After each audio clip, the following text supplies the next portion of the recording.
Hey guys, how you doing? jpsarrireviews here. And Sundan, it was a big map. The big version was promised for quite some time. 90 days ago, 3 months ago, we had the trailer for Chapter 4, Defying the Odds. I reacted to that video, so we were extremely excited for all the content that was promised. We already in the last of this 3 months, we had the Merida map, we have the province map, the Lofoten Islands, all very small maps, very small versions of them. We had the small version of the All Sundan, but until now, until a week ago, we had a new, all of a sudden, we got All Sundan, the full version, and definitely we are excited about.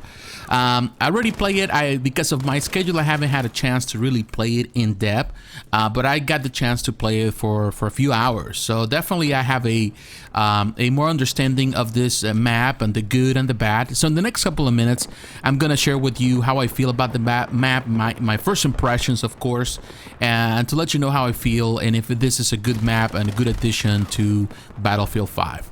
The good. The most important thing about this map, the thing that I feel that a lot of people are going to be happy with, is the fact that it's a classic Battlefield map. It's a classic Battlefield style map. There's a lot of variety for gameplay in this map. You can go from close quarters to open field. Great place for tanks, for airplanes. So you can really do whatever you need to do. You can really go in any class and definitely feel that you have the battlefield open for you. It's a really big sandbox.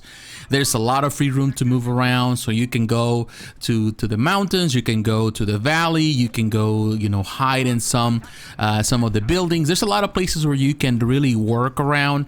So it really gives a lot of variety. It's not as choked as some other maps that you feel that everything is just in the center and the middle.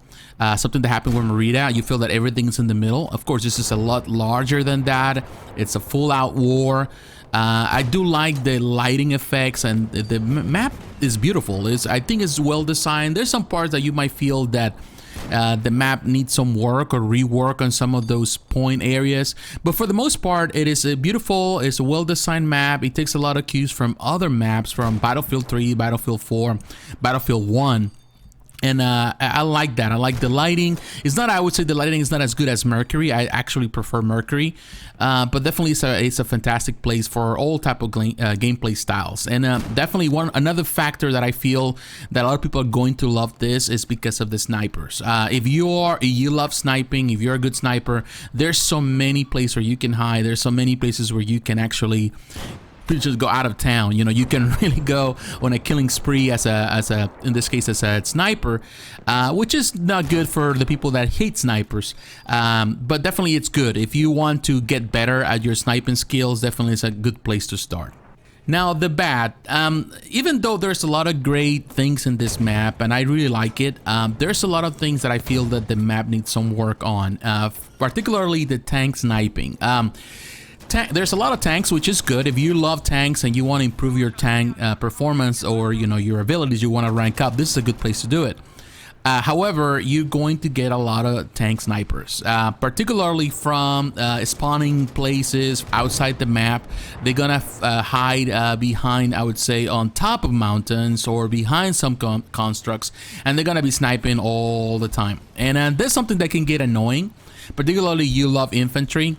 You have to counter-attack, and of course if you have in this case in your team you have a tank, it's good, but some people don't know how to operate tanks, so it really becomes difficult. As you fighting against a tank, is definitely the probabilities of you winning are really hard, particularly from long distance. So definitely that's an annoying part of that. Another thing that I really kind of dislike about the game, I think, is the planes are overpowered and there's no really many ways to counteract their attacks. So they can get really annoying. They can bomb you all day long, and there's no really way to really counteract unless you are playing planes and you're also a good plane player.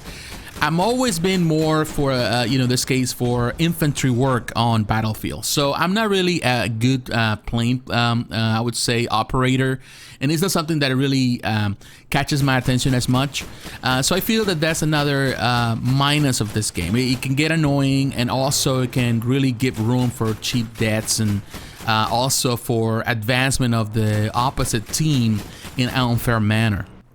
Like I was mentioning with the tanks, the sniping also can be bad from outside the map and outside the spawn areas, on the spawn areas, and there's not much you can do about it. You can try to be at in this case, at the edge of it, trying to kill them, but because of the way the map has been set up, it definitely gives them a lot of cheap, pretty much kills. So they can be pretty much sniping you all day long, and there's not much you can do because you don't have access to that area. So not only happens with tanks, but also happens in this case with snipers, with infantry. So definitely that's something that it needs some work, I feel, and that's something that happens a lot with a lot of maps in Battlefield. It needs a lot of work to redo some of the spawn areas, so you don't get killed all the time by people that are actually not inside the map. And that brings me to the situation that there's a lot of campers in this game. In camping, it's kind of played out well. It can be good and it can be bad. Sometimes you have to understand, just because people are stationed in an area, or just because they're pretty much protecting an area, doesn't mean that they're camping. They're just doing the right thing. They're just playing smart. However, there's so many areas where people can camp out and really get a lot of kills, not only with tanks, but also snipers, but also just infantry. So definitely that's a point where you have to really know the map, and you have to work the quirks of the map, not necessarily makes the action fun. And because the map is too large, it can be difficult to defend, particularly on Conquest mode. The pace is really slow, with flags far between, so it takes a little bit of time. So you have to go from point A to point B. It's going to take a little bit of time to get there, and that can slow things down. So if you enjoy the time, and I do enjoy the slow pace at times. Some days I just want to play slow. It is good, you can pretty much travel from one point to the other. It's kind of like an enjoyment, a peaceful moment. But if you love pretty much constant action, this is not necessarily a map that you're going to enjoy, because it's going to take a little bit of time to move from one place to the other, and the kill count is never going to be too large. One thing I like about this map is the fact that also the breakthrough mode on Al Sundan is pretty good. I think it was designed particularly for that. But it doesn't mean that breakthrough it's perfect in this map. The time to defend a sector can be super long, and that has something to do with the fact that it's been designed like that for almost every other map in this game. But because it's super long, it gives the rival team enough time to break the defenses. And it's really easy to break the defenses when you have a big map. Once you go from point A, the first sector, once you take over that sector, all hell breaks loose. The most difficult sector in this case to defend, to protect, is the first sector. Once that is open, one that is destroyed, the second sector and then the final sector are definitely for the taking. All hell breaks loose. It's hard to move. For people to go back to defend, trying to set up your camp, it's going to take a little bit of time. So for the most part, it is a really difficult place to defend. Attackers are going to have an easier time to move once they pass the first sector. So there's nothing to stop them. So that's another thing, that because the map is too large, there's so many places where they can flank you. There's so many places where they can attack. And if you have a team that is on skill, on an experience, and they're on discipline, they're going to have a hard time trying to defend some of those points within those sectors. So definitely that's something that needs some work on. Although I am a PS4 player, I'm a console player, I do play from time to time some PC games. Although I haven't really done much on PC for this game. But a lot of PC players are reporting that there's a lot of issues, technical issues within the game. Some of the frame drops, some of the not really going all the way to 60 frames per second. So there's differences. Of course, I don't have that problem. I do see that there's some performance issues, even on console. But in this case, DICE has announced, or they promised, that they're gonna work on it. They're gonna make some adjustments and some updates to it. So we'll see what happens.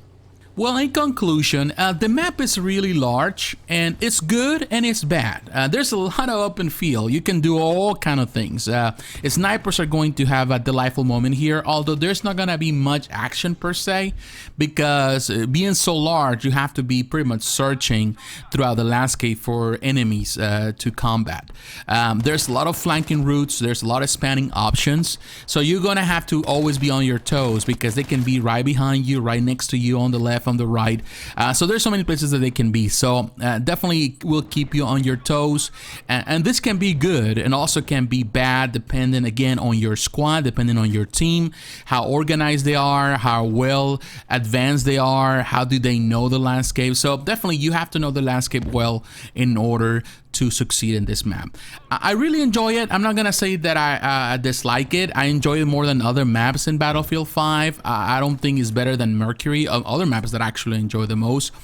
But definitely gives you a lot of options, and that's a plus in my opinion. It's a large, really large map, and definitely one that you should play. But what is your opinion? Do you like Al Sundan, the larger version? Are you happy with it? Do you think there's a couple of things that need to be improved? Let me know in the comments below. I would like to hear it. So once again, my friends, thanks for watching. Don't forget to like, comment, and subscribe, and to hit the notification button so you're reminded of the next video. God bless and have fun. Bye-bye.